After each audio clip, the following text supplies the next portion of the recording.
ಬೆಳಗ್ಗೆ ಎದ್ದಾಗ ಇವತ್ತಿನ ದಿನ ಪೂರ್ತಿ ಪಾಸಿಟಿವ್ ಆಗಿರಲಿ ಅಂತ ಹೇಳ್ಕೊಂಡೆ ಮನೆ ಕೆಲಸನ ಸ್ಟಾರ್ಟ್ ಮಾಡಿದೆ. ಇವತ್ತು ಬೆಳಗ್ಗೆ ತಿಂಡಿಗೆ ಅಂತ ಪಲಾವ್ ಮಾಡಿದ್ದೆ. ಮುಂಚೆ ಎಲ್ಲ ವೀಕ್ಲಿ 1 ಟೈಮ್ ಮಾತ್ರ ಪಲಾವ್ ಮಾಡ್ತಾಯಿದ್ದೆ. ಈ ವಾರ ಯಾಕೋ ಗೊತ್ತಿಲ್ಲ, ಒಂದು 2 ಟೈಮ್ಸ್ ರಿಪೀಟ್ ಆಯಿತು. ಮಧ್ಯಾಹ್ನ ಲಂಚ್ ಬಾಕ್ಸ್ಗೆ ಪಲಾವ್ನ ಕೊಟ್ಟರೆ ಆಯಿತು. ಈಗ ಬೆಳಗ್ಗೆ ರಾಗಿ ರೊಟ್ಟಿ ಮಾಡ್ಕೊಳ್ಳೋಣ ಅಂತ ಹೇಳಿ ರಾಗಿ ರೊಟ್ಟಿ ಮಾಡಿದ್ದೆ. ರಾಗಿ ರೊಟ್ಟಿ ಜೊತೆಗೆ ಕೆಂಪು ಚಟ್ನಿ ಮತ್ತು ತುಪ್ಪ ತುಂಬಾ ಚೆನ್ನಾಗಿರುತ್ತೆ. ಮಕ್ಕಳಿಗೆ ಸ್ನ್ಯಾಕ್ಸಿಗೆ ಆದಷ್ಟು ಹೆಲ್ತಿ ಫುಡ್ನೇ ಕೊಡಬೇಕಂತ ಅಂದ್ಕೊಂಡಿದ್ದೀನಿ.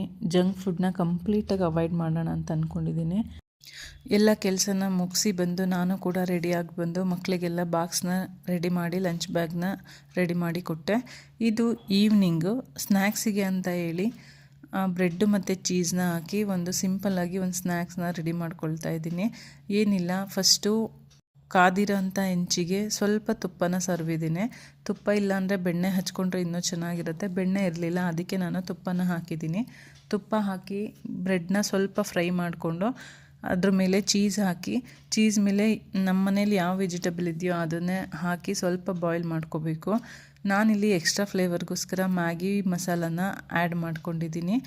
ಒಂದು 5ರಿಂದ 10 ನಿಮಿಷ ಇದನ್ನು ಫ್ರೈ ಮಾಡಿಕೊಂಡ್ರೆ ಆಯಿತು. ಕ್ಯಾಪ್ಸಿಕಮ್ ಮತ್ತು ಟೊಮೊಟೊ ಫುಲ್ ಬಾಯ್ಲ್ ಆಗಬೇಕಂತ ಏನಿಲ್ಲ, ಕ್ರಂಚಿಯಾಗಿ ಹಾಗೆ ಇದ್ರೇ ಚೆನ್ನಾಗಿರುತ್ತೆ.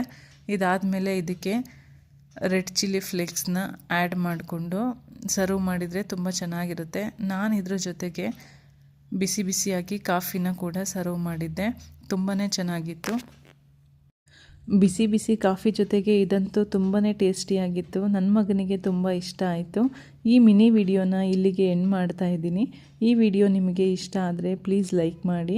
ಹಾಗೆ ಇನ್ನೊಂದು ವಿಡಿಯೋ ಜೊತೆಗೆ ಮತ್ತೆ ಸಿಗ್ತೀನಿ. Bye bye. Thank you for watching.